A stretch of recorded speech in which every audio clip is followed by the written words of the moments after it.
Gojira, gorilla whale. Is that really what it translates to? Yes, they took the go from gorilla and the Jira from whale. Oh my god. Are we in the podcast now? I feel like we're in the podcast now. I mean, we can be. I recorded that, so. Well, welcome to Beating a Dead Horse. As always, I am your host, Sean McKinda. And I'm your host, Jackson Keller. And it should be very, very apparent now that we're talking about Gojira, which is to say the very first Godzilla movie, the 1954 Godzilla movie. Why?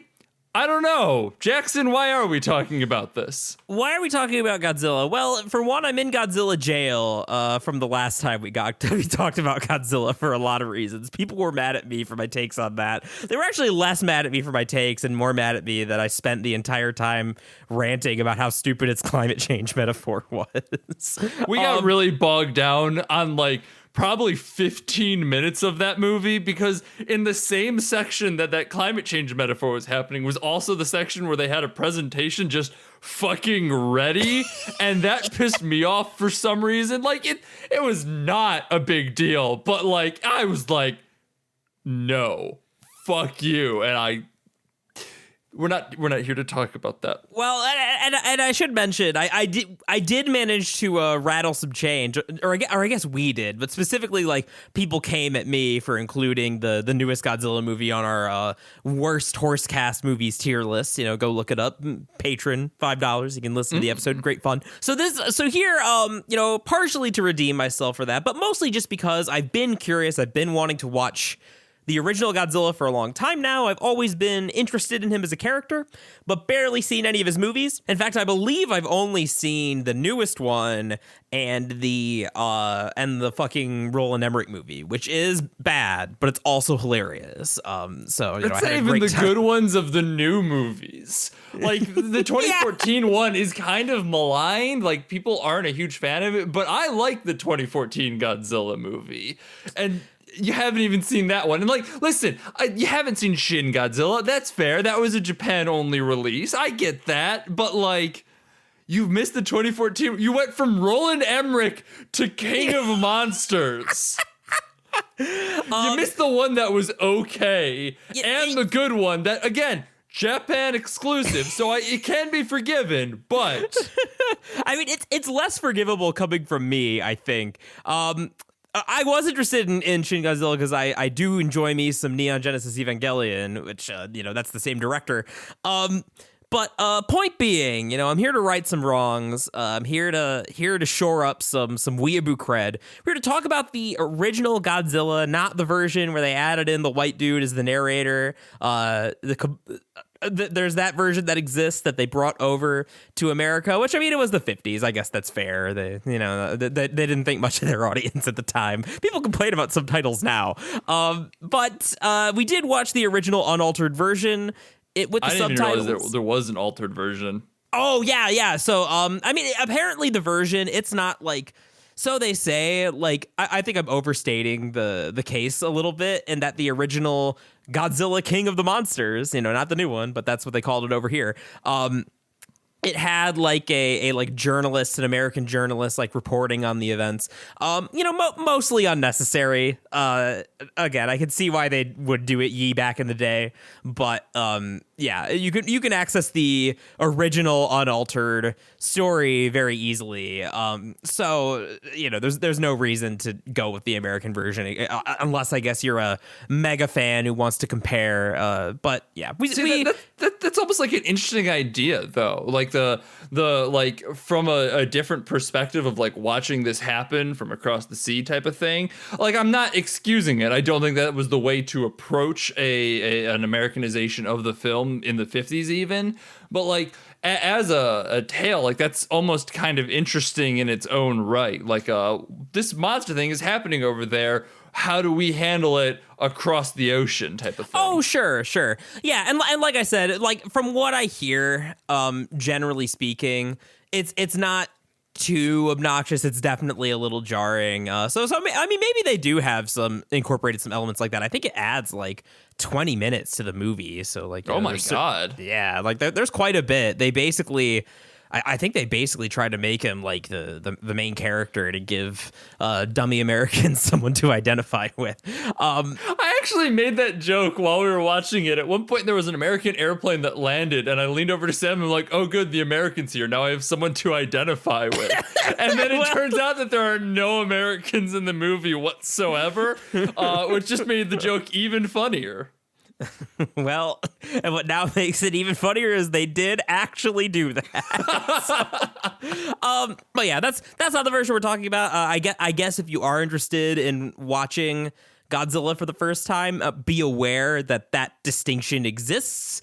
It sounds like aside from the additions, it's basically the same movie. So like you're not gonna it's not like you can say like, oh, like you haven't seen the original Godzilla if you watch the American version. Like it's probably fine, but if you're aware, you may as well like go straight to the source. You know what I mean? Yeah, for sure. I mean, speaking of straight to the source, if you are somehow unaware of what Godzilla is, we should probably give at least a quick rundown on that. As Jackson has said, it is the combination of gorilla and whale, which somehow culminates in a big fucking lizard. Go figure. But it is a big fucking lizard that walks out of Tokyo Bay and just starts attacking towns and the like. On its surface, it is like the beginning of kaiju movies. King Kong was kind of grandfathered in after this took off. King Kong's kind of part of a different tradition too. Like there were a lot of stop motion, like big old monster movies. So like King Kong's kind of been adopted into the kaiju style, especially because Japan really likes them some King Kong, and made some of their own, like I think in the 60s and 70s after Godzilla versus King Kong. But yeah, King Kong's kind of a weird middle ground. It's sort of like the like grandfather of all monster movies of all stripes, really.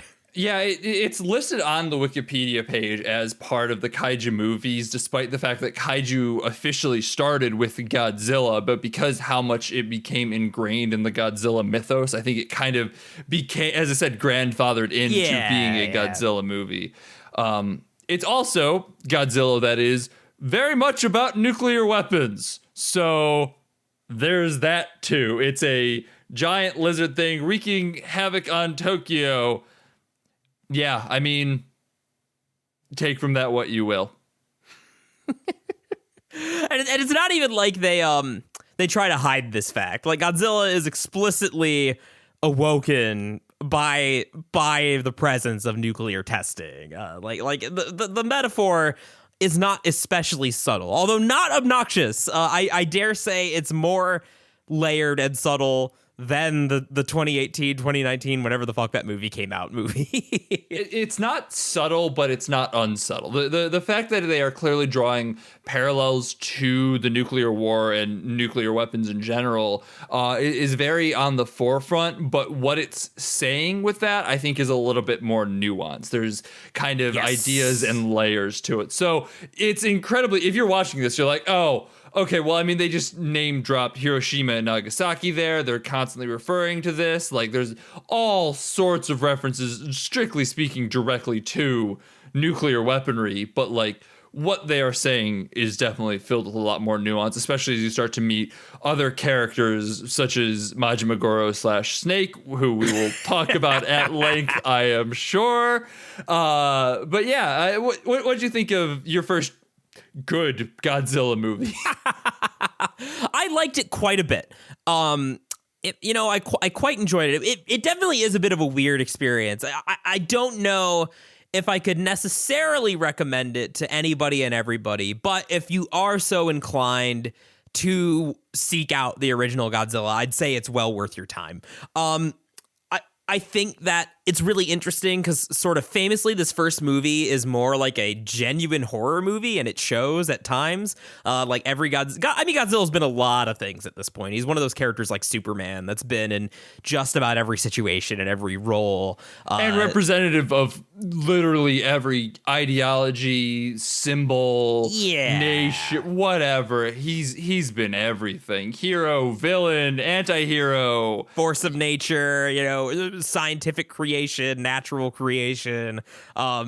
Yeah, Godzilla's been a lot of things. And so, you know, in this movie, it plays him a lot darker, and that is mostly really interesting, mostly really effective. Like, there's a lot of genuinely well-directed, terrifying scenes. And there are some, like, you know, the human characters aren't the most interesting, but there are a few good ones. And, like, as far as, you know, examining this sort of like post-nuclear Japan, that they serve the roles pretty well. I am particularly fond of Dr. You know, Majima Snake. On the other hand, though, of course, too, there is, for every good character, for every powerful scene, there is man in rubber suit knocking over a boat in a bathtub, which is just as good for the exact opposite reason. Yes, we were making, even, you know, Sean texted me. It was actually right after I had finished, so we must have been watching, like, at the exact same time. Sean texted me saying, like, great, I can't wait for all the fucking Metal Gear comparisons on this episode. Listen, which is when Sam makes a Metal Gear reference, I'm like, oh, fucking Christ, this is gonna be a big one. I mean, it's funny because, Kojima was clearly like a foundational text for Kojima. You know, he loves himself, like, you know, some schlocky sci-fi monster movies. And in Metal Gear Solid 3, the film buff character, the first time you call her, extols the virtues of the original Godzilla and not so subtly makes the comparison about being a goofy, like, sci-fi schlockfest that has a serious underlying, like, anti-nuke, like, pacifistic message. So it's not exactly subtle in that regard. And I'd say the other thing that it has in common, although arguably more unintentionally here, just as a result of, like, budget and filmmaking techniques, is that, like, it does veer into that schlock territory during the destruction scenes, which, again, a lot of fun. I greatly enjoyed watching them, but there is definitely a huge whiplash between that and, like, you know, people screaming for their mother who's not waking up, like, you know, really Jesus horrific, fucking Christ, yeah. really, oh my like, God. horrifically depicted, like, human suffering as a result of Godzilla, who has these goofy, like, googly eyes. Yeah, as the fucking man walks up with the Geiger counter, holds it over this girl screaming for her mother, and then sadly shakes his head, and I'm just like, oh. 5 minutes ago, I was cackling at a painting of Godzilla hanging out on a hill looking all chill. And now I am confronted with both my own mortality and the sins that we have wrought. I am Ozymandias, look upon my great works in despair.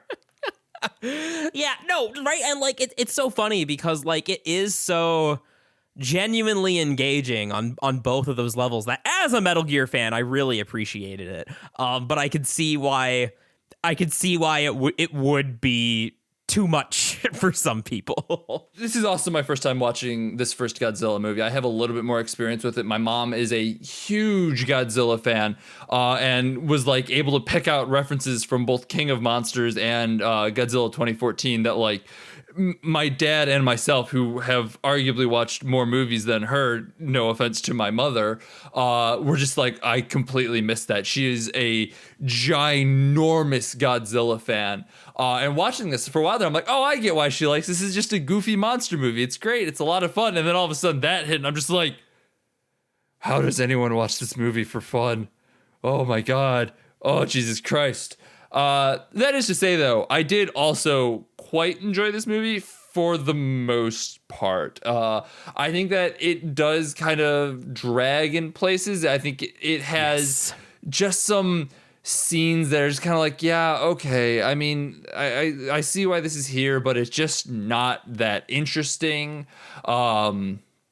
And so, like, even though I will enjoy a good chunk of the movie, I still am kind of, like, not sure how I feel about it, because I think thematically it's a really interesting movie. And I think from a schlock standpoint, it has some great moments, but I think there's a lot of it too that I'm just, like, already forgetting about. And I don't know that that's great.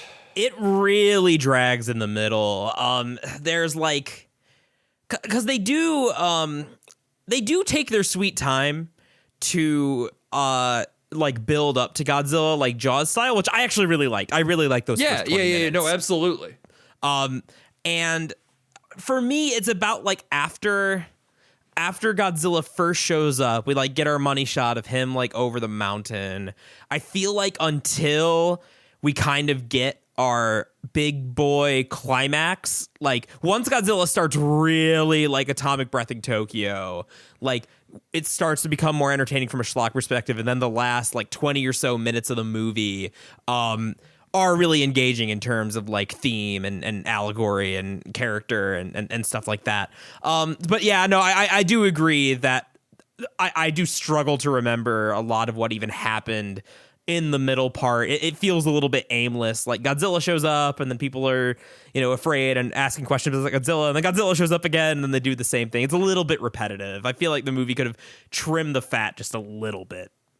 Yeah, the only thing that I really remember from the middle part was Takashi Shimura was there, who was in Seven Samurai, and that made me excited, mostly because probably 2 minutes before he showed up, my thought was, man, I just kind of want to watch Seven Samurai again, because that movie has not left my brain since we watched it. And then he showed up. I'm like, oh my God, it's him. He's here. The Seven Samurai is here, which was very exciting in its own right. But then nothing proceeded to happen for 40 minutes. And like, I occasionally had a chuckle. Like, as I said, you knocked over my boat in my bathtub, which was funny and engaging, but outside of that, I was kind of like, I mean, let's get to the point here, because I see that we are setting up themes, but the setup is not super engaging in and of itself. Yeah, no, I agree. And I think the payoff was worth it. Like, I think I would overall say that I enjoyed my time with the movie, but I think that the middle part drags so much is what's keeping me from walking away from this, like something like Seven Samurai being like, oh my God, like this is the fucking greatest. It is great. It is a genuine classic for a reason, but it's definitely not a perfect movie. It's a classic, but it's not one that necessarily excites. It's not an unassailable classic. Yeah, it's definitely one that like I would throw this up with like a quarantine classic episode of like, maybe it wasn't one that was the greatest, but it was good to watch, and I think it shows a lot of where film goes and came from, especially considering it came out the exact same year as Seven Samurai, which is kind of wild in and of itself. They were, from what I understand, and I guess I'll just drop my Wikipedia research here. From what I understand, the director of this movie, God, I wish I could remember his name off the top of my head, but he was pretty good buddies with Kurosawa, and they like talked a lot during the course of filming this movie. And Kurosawa, I think, wanted to direct a Godzilla movie at one point or another, which would have been really interesting, but it just never happened because like scheduling or whatever reason. Especially because like I think that again, I'm vaguely familiar with Godzilla. Like I know that in the Showa era, up until like they rebooted it in the 80s, pretty much every movie after this is like complete trash, like complete schlock, and I mean that in like the most loving possible way. It sounds like I would love to watch every Godzilla movie. It sounds like a lot of fun, but like this is, as far as I know, with the exception of maybe the second one, which is just sort of Godzilla fighting an Ankylosaurus, like this is the only one that's really concerned with like heavy themes and shit. Like Godzilla basically is Superman from here on out. So I definitely think it's interesting in that regard, and it would have been super interesting to see if Kurosawa went cheekier, more in line with the other cheap like Showa era stuff, or made something that was more of a successor to this one, like this kind of dark like meditation. I feel like knowing Kurosawa from Seven Samurai, and only Seven Samurai, I do need to clarify that, but I feel like we'd probably strike somewhere pretty in the middle of something that is very tongue-in-cheek, but also fairly meditative on a lot of things, just given how Seven Samurai was very much both of those things. Yeah. And I mean, yeah, as far as like, somber post-war reflection, that's still like a fun action romp.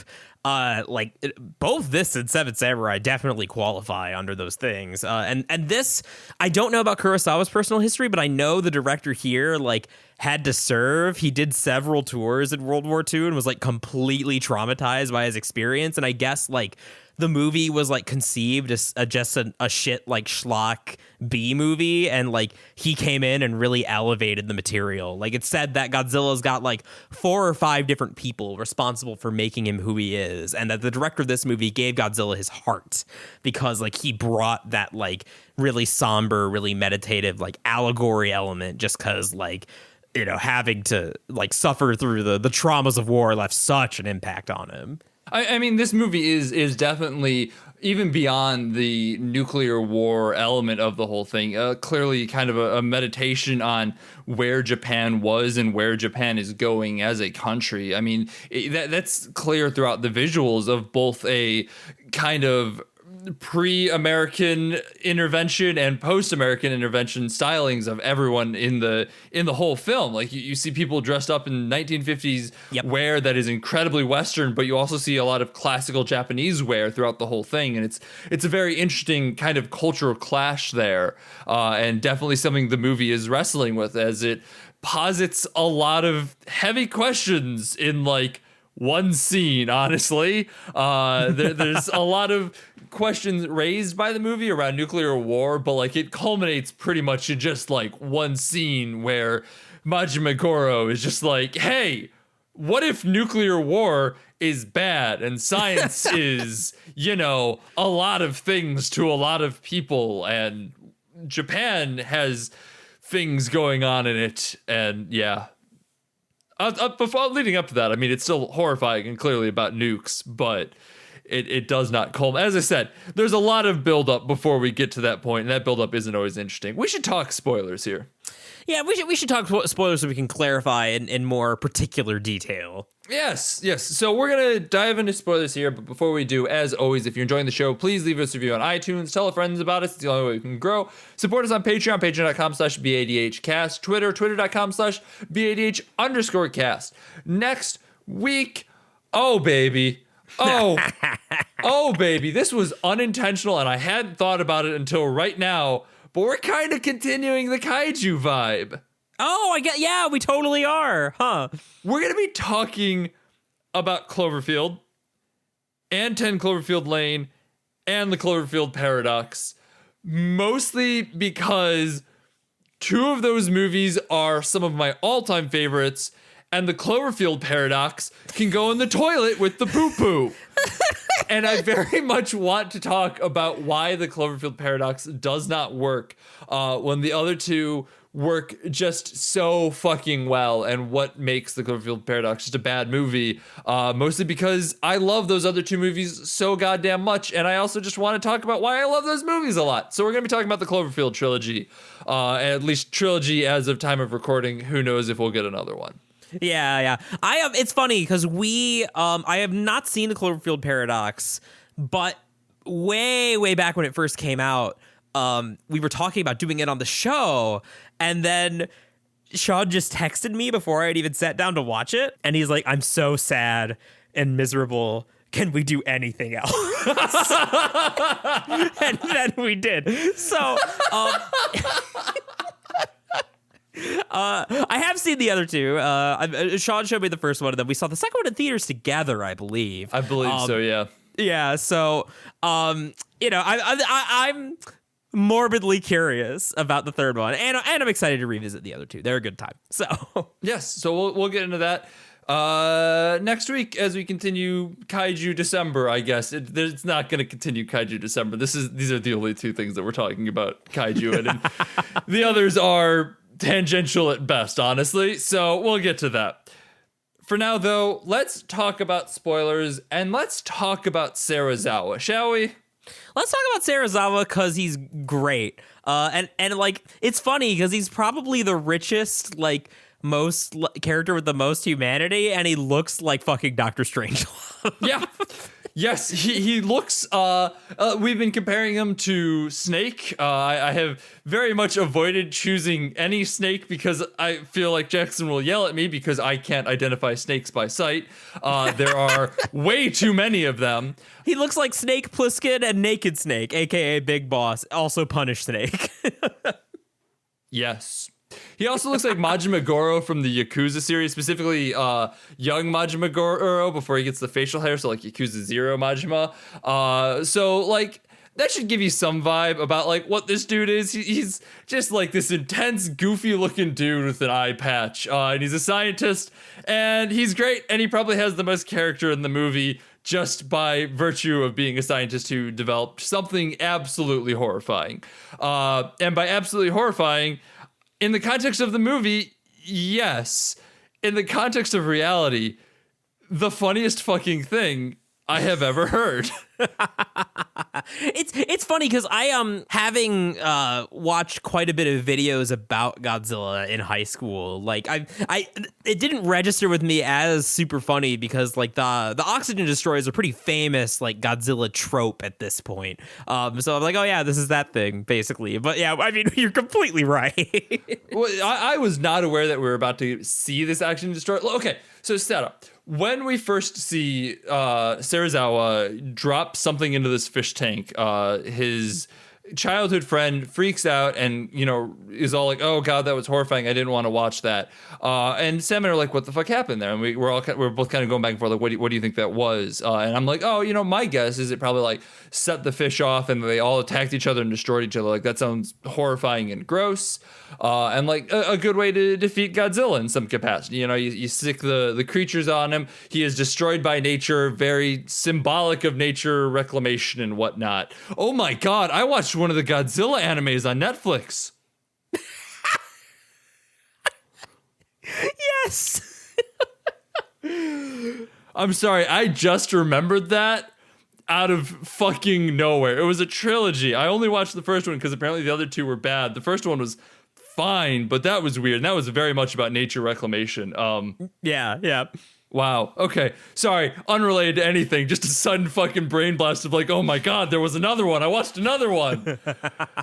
But no, what it turns out is this oxygen destroyer destroys all the oxygen in water, I guess, and that somehow flays fish alive and then dissolves the bones. And it does so in a very goofy way that made me laugh, but also left me going like, wait, what? I don't know for sure, but I don't think that's how science works. I don't think that's how science works at all. So from that perspective, it's incredibly fucking goofy, but they present a lot of heart around it that makes it really interesting. Yeah, I mean, that's the thing about Serizawa in general is that, like, at first glance, he seems like, and I bet you this was partially intentional, given, like, you know, there'd already been quite a few, like, schlocky B movies at this point, that, you know, we're going to have this goofy mad scientist character and, like, actually explore his humanity about, like, you know, the moral complexity of, like, science for its own sake and desperately trying to, you know, find a way to make this horrible thing that he's done, like, somehow benefit humanity and, you know, being unable to do that. Like, it's actually really engaging stuff. Again, kind of like a Metal Gear game once you get, if you can get past the initial goofiness of it. Sorry, really quick. Yeah. When they announced that Oscar Isaac was going to be in Metal Gear, I was talking to one of my friends who doesn't really know anything about Metal Gear at all, and she's like, "Oh shit, I'm gonna have to get into Metal Gear, aren't I?" This was also when a news source posted the wrong Snake. Like they posted like Venom Snake or something like that. And like, that's not really Snake, and everyone's getting all worked up about it. And I found somebody going down the list of like, how many snakes are there? And there's just like this list of like Punish, Venom, Liquid, Solid, Big Boss, Little Boss, Grandpa Boss, The Boss. And I sent that to her, and she's like, no, that was not an explanation for how many snakes there are. Please don't explain this to me. And I had to be like, well, listen, just to make it worse, they all look the exact same except for Liquid, and that's because Liquid took over somebody's body from their arm. Technically Raiden's a snake too. He's different. I didn't know that, actually. Oh yeah, they in Metal Gear Scholar circles, some people really jump up your ass if you do or do not include Raiden, because although he's unquestionably like molded to be Solid Snake's successor, much as the way Solid Snake was molded to be Big Boss's successor, he is also briefly referred to as Snake at the beginning of MGS2 before they change his code name and some like fourth wall jokey jokes. So some people don't count it, other people do. I count it. So no, okay. So you're talking like goes by the code name Snake. He is not a clone of Snake, which is what I thought you were getting at. No. Yeah, he is like, you know, that's the whole thing about those first two games is that, you know, the first game is all about genes. Solid Snake's a genetic clone of Snake, whereas Raiden is like a mimetic, like socially induced finger quotes clone of Snake. We can't continue to talk about this. I'm sorry, I got us off the rails there. You knew about who you were Metal dealing Gear. with. I learned something. I encouraged this one. I was actually curious about it because I'm like, wait, I didn't know that. Because I know a lot about Metal Gear Solid entirely because of you. And so when you said that, I'm like, wait, shit, did I not know this? Like, that feels like something that I should know. Which is shameful that that's something I should know, despite literally having played only the first game. And yet, so the point I'm making here is we need to get back to Godzilla. So Serizawa, like, I think that really all comes to a head. Like, I really like that last scene of Serizawa like actually using the thing on Godzilla, where like, again, pretty classic, you know, monster movie trope dating back to at least King Kong, but like of, you know, seeing the more like animalistic side of Godzilla. Like, I wouldn't even say humanized, because like we just see him kind of sleeping, just like chilling, but we do see him as a creature. And like there is like a weird amount of pity that you have for Godzilla in that moment. Like, shit, man, he's just a big dumb animal that got like fucked up by some radiation. Like, he's just doing what he does. Like, fuck. No, I mean, that whole scene is really interesting just because it ties back into Serizawa's whole speech about how, like, I refuse to let this fall into government hands because I developed this oxygen destroyer in the name of science, but I don't want to show anyone because as soon as I do, it will fall into government hands and the government will use it as a weapon. And this is a weapon to surpass Metal Gear. I made the reference for you. You're welcome. My man. But yeah, it is a horrible, horrible weapon, and like that culminates in Serizawa just being like, no, I'm not being around for this. I'm gonna, you know, off Godzilla, but I'm offing myself at the same time, so no one can remake the oxygen destroyer, because if this gets into worldwide hands, who knows what will happen? A very potent and obvious point of comparison to nuclear weaponry, as scientists were developing nukes. I don't know whether they were as altruistic with it as like we accidentally stumbled onto this and it's horrible, but it is very much in the same vein of like scientists do these things because they want to see what will happen and what they can learn and how we can grow and benefit from it. And look, it's the government, it's the military industrial complex, again, you're welcome, Jackson, that takes them and turns them into weapons. Metal Gear is supposed to fire nukes? No, but I just wanted to make cool robots. Are you saying that Kojima might have been inspired by Godzilla? No, perish the thought. There's no way that Kojima borrows a lot from a lot of different sources in the ways that, like, you don't even need to know that he borrowed from this source. When you put it on, you'll be like, oh, Kojima watched this. God bless him. He really is a lot like George Lucas in that way, the madman. Yeah, like I think that one other thing I appreciate about Serizawa's character is that scene where Emiko and her bland boyfriend are trying to convince him to use the thing. I'm surprised that boyfriend lived, by the way. He was throwing up so many death flags. Yeah, same, actually. Because one thing I think that's really... I think when it comes to allegory like this, that one thing I dislike about some type of movies that take this tack is that it's very easy to like philosophize and like disappear up your own ass and like, you know, actually like forget about like the story and like, you know, the implications that has. Which, to be fair, is things that we have done on this podcast, as one of us will just like spiral down like, oh, but what if the film's actually saying this? But that's stupid. But what if it's not? And philosophize our way into and out of a cardboard box. So to be fair, that is more of the critics' domain. I would hope you usually hope that the filmmaker has a bit more of a tight grip on their, you know, crafted shit as opposed to us who are just rambling into a microphone. But regardless, we're professionals. So what I really like about during that whole scene when they're trying to convince Serizawa, he's like, no, like I got to stick to my guns. I got to stick to my principles. He's making a lot of future oriented arguments about like, what if this happens? What if this happens and has this unintended consequence? And they're all like valid points.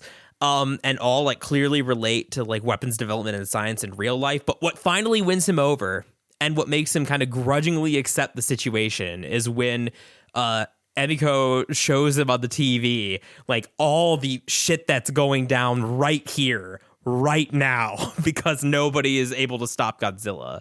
And like, you know, yes, there could be consequences to this, but like something has to be done or tons of people are going to die right now. And it's that kind of humane pragmatism that I feel like gets lost in a lot of like movies with this kind of allegory. So I really appreciated that. I thought that was really well done.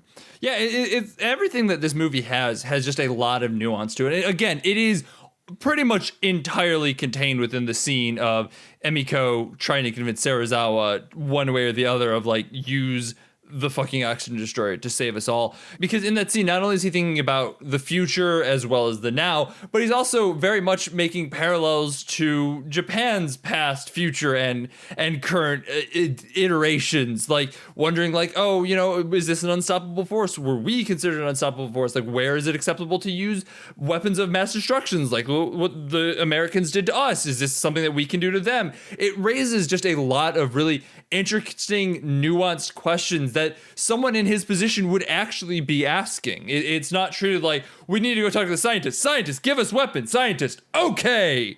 And then runs off. Like, this is genuinely moral conundrums that scientists face every day and are dealing with in a way that is very nuanced. And the movie presents it as such and asks the questions of, hey, what the fuck, guys?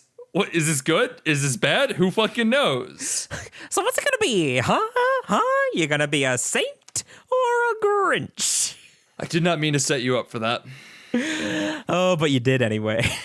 But I think that whole idea of like, you know, asking about where the line on nuclear weapons is and weapons of mass destruction really plays into everything else going on with the movie, because there is almost through that scene a question of like, is Japan itself almost Godzilla in some capacities? Just through some of the framing and wording. Like, that is not to say that Japan necessarily deserved to be nuked. Jesus Christ, that's not what I am saying.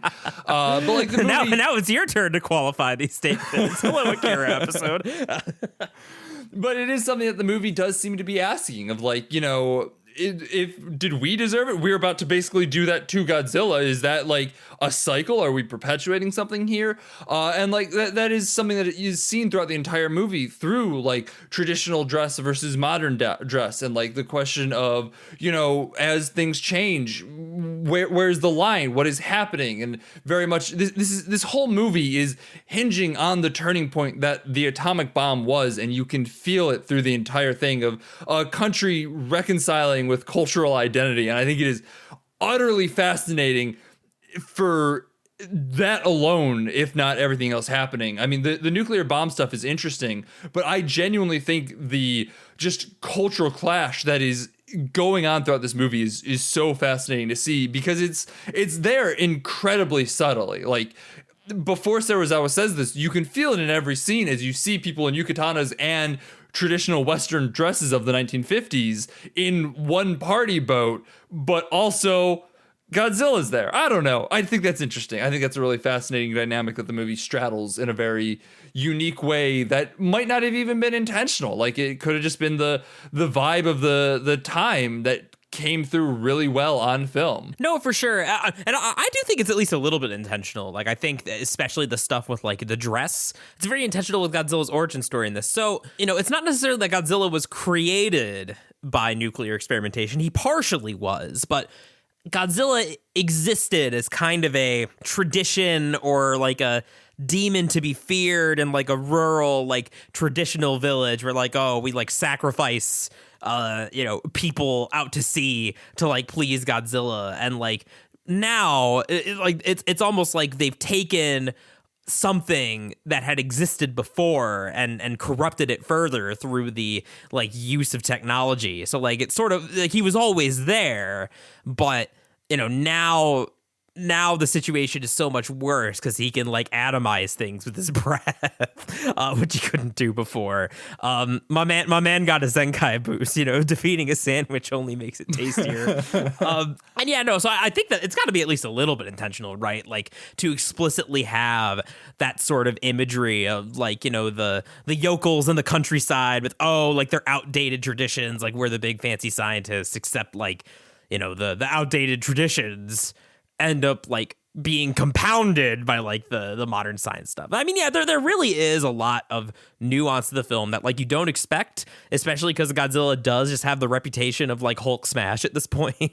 And also he is just a man in a rubber suit and is goofy. Like, honest to God, if you just like glance at this movie, you're like, what the fuck is this shit? So I'll say this. The movie, in terms of its visuals, can be convincing and well directed at times. Yeah, please. I don't misunderstand what I'm saying here. The rubber suit is fucking goofy as shit, but there are some good utilizations of it. Like, there's a number of times when Godzilla's in silhouette and in the black and white, it's very intimidating and imposing. But like when you get like a head-on shot of what is clearly a puppet early on, it's kind of fucking hilarious. For sure. And like, because I think there's a really good example. Like one of my favorite things about the build up is that that one scene where there's like that kid who like runs outside and like the house collapses on his family like before we even see Godzilla. Like that's really well directed, even though they obviously used a lot of the same kind of hokey like miniature techniques. Like it really does convey the feeling of like, I am, just someone going about my life and here's something terrifying. Is it an earthquake? Is it an invasion? I don't know, but it's so much bigger than I can comprehend. And it's my house is collapsing upon me. Like there's some genuine horror in this movie. And then, the duality of man. And then you see Godzilla, stomp on a Hot Wheels car.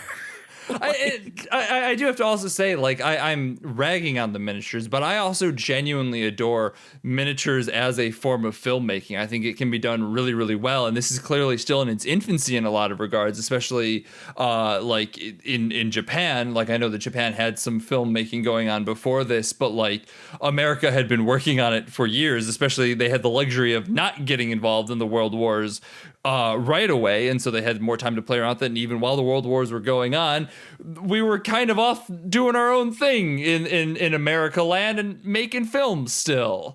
America hasn't been like genuinely invaded since like the 19th century, and I think that plays a big part in like the way that like culturally we see the world. Yes, but that is all to say that like I still really appreciate the miniatures. I see what they're doing. And yes, it is kind of funny nowadays, but like there is still a lot of art and craft that goes into it. And I laugh at it, but it's kind of from a, aw, look at how young we were type of way rather than, haha, look at this. It's so stupid. Because I love it. I fucking love miniatures. I love like matte paintings in the background. Like that shit is so good. I love classic filmmaking techniques so goddamn much. And even when I laugh at them, there is a sense of appreciation. No, it's genuinely delightful. And I think as far as like, the quality of the suit's a little suspect, but like Godzilla's design is iconic for a reason, no matter like how janky the suit may or may not look in a given shot. Like the way that he's got like the kind of like dorsal like spines, like the fins, and the way that they like glow when he charges up the atomic breath, like that shit rules. I guess like from my Wikipedia research, apparently they did want to do the movie in stop motion, which tends to be It doesn't look modern, but it tends to end up looking a little bit better. Like, I haven't seen the original King Kong. I really should watch the original King Kong. Retweet, But honestly. yeah, but like from what I've seen of the original King Kong, like a lot of that stop motion stuff does tend to be genuinely pretty impressive. So I could see why, as a filmmaker, you might be frustrated if you want to do Godzilla in stop motion and like go full King Kong, and then you're told, nah, fam, we don't got the budget. Here's your rubber suit. But they made it work. And it's still a lot of fun. That Tokyo shredding scene, a lot of fucking fun. Yeah, I mean, I genuinely think that like the worst part of the Godzilla design is the fact that it is so clearly a rubber suit, and like there are parts where the face is like half caved in. Unfortunately, that if it was stop motion would have been resolved by, because then you have a solid polymer to work with. So yeah, there's unfortunate elements to it, but again, I think that this is a movie that is worth looking past those things for, or don't, and have a good time with it, and still acknowledge that like what they are doing is groundbreaking in and of itself. Yeah, and like that's why I kind of say that like it's funny that you brought up the counterpoint of your mom to this though. Like it is really interesting that because my initial assumption coming in was like, yeah, if you are interested in this movie for any reason, be it from a like classic movie fan, be it from a Japanese movie fan, be it from a Godzilla, like maybe newer Godzilla fan, if you're inclined at all to seek this out, you should.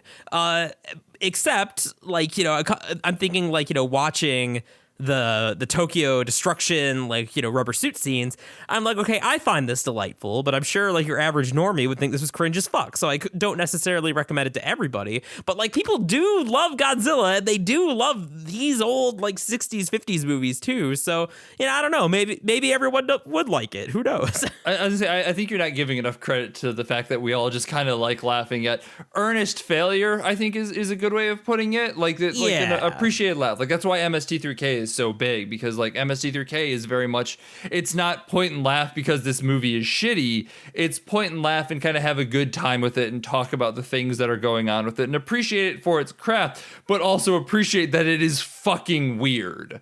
And I think we can all get behind that. I mean,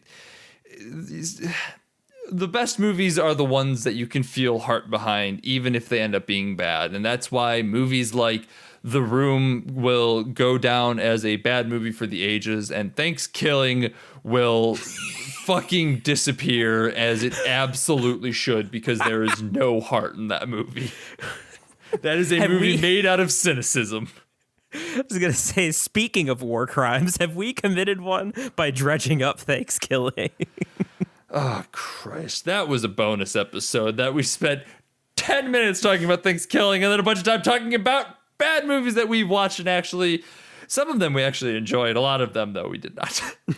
Most of them we did not. Well, do you have anything else you want to say about Godzilla?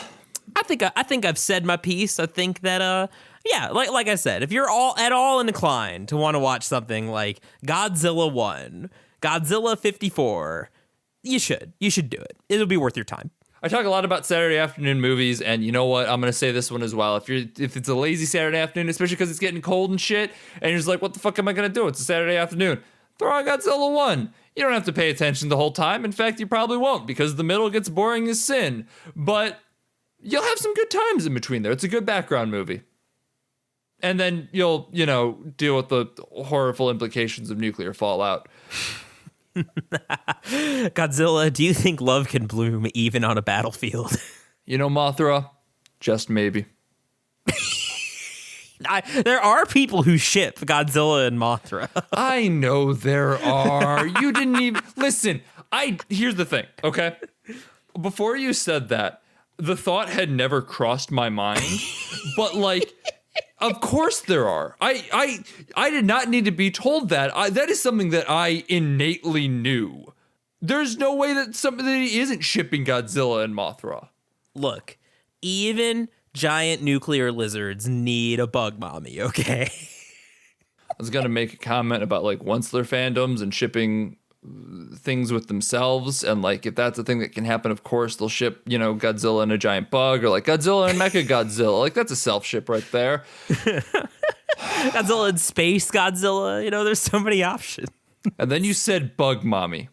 I mean, to be fair, that is kind of Mothra's role in the broader lore. I know it is.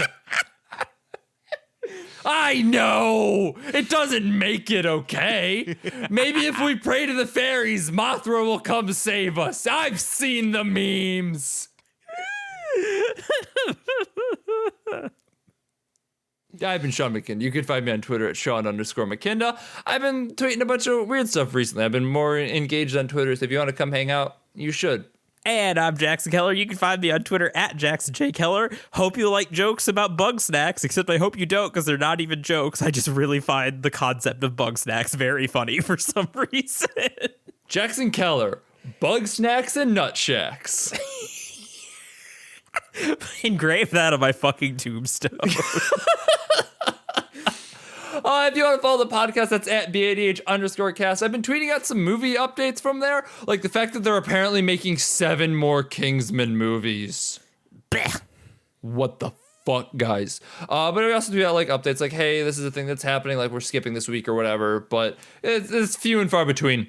If you want to get in contact with Jackson and I in a little bit more of an intimate setting, take us out, wine us, dine us, we can 69 the ideas of the minds. Sean, my family are patrons, and yours are too. I have what my will call some regrets. At only $1 monthly gets you access to our Discord where you can come and yell at us and tell me never, ever to say anything like that again, which I will gladly listen to. $5 months gets you access to our backlog of bonus episodes, including our great episode that we talk about Thanksgiving, as well as all the bad movies we've watched over the years. $10 months gets you access to our backlog of bonus episodes, our Discord, as well as the ability to request bonus episodes. I don't know whether I said it's patreon.com/BADHcast. I think I lost that. It also gets you a little something something. Thank you so much, Julia, Travis, Pat, Mom, Aunt Summer. Please don't unpatron us out of a deep, uncomfortable, foul pit in your stomach. I'm so sorry. Sometimes I try and like put a spin on some of these things. Like I always try and make this back section kind of interesting because I know it's just a lot of like housekeeping stuff that we have to talk about. And, like there's usually jokes at the end as Jackson and I like joke about what's coming next week, or one of us yells at the other person for something stupid they said. This was foul. This was foul, and I am sorry. Speaking of foul, oh my god, you know what the funniest fucking part of the whole movie was? What? When they were going through the dinosaurs and they showed that like T-Rex that just looked like a chicken leg with arms. Sam and I lost our goddamn shit when we saw that. Also, thanks to those that have the use of our theme song. It is Suicide, alternate take off the album High Octane, Low Expectations. They're a wonderful band. You should go check them out wherever you can. Support their music, buy their music, stream their music. They're on Bandcamp now. Please go do that. Also, thanks to 5yearslater.com. There's a little button of us in the corner that you should definitely go click on. But you should also read some of the other stuff that people are doing over there. There's much really talented people doing a bunch of really talented writing. Next week, as I said, will be cathartic for me because I have lots of thoughts, lots of thoughts about Cloverfield, all of them. I have lots of thoughts about all the Cloverfield movies. My man gonna air those fucking grievances. You love to see it. Cloverfield 1 is a really good movie. Cloverfield 2 is a really good movie in its own right. Cloverfield 1 was like kind of a good schlocky B movie. Cloverfield 2 is genuinely a good movie. Cloverfield 3 is an abomination that I wish to flush. Bye. Talk about bug snacks.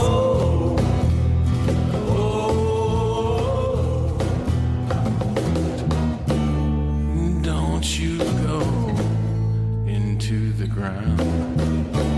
Don't you go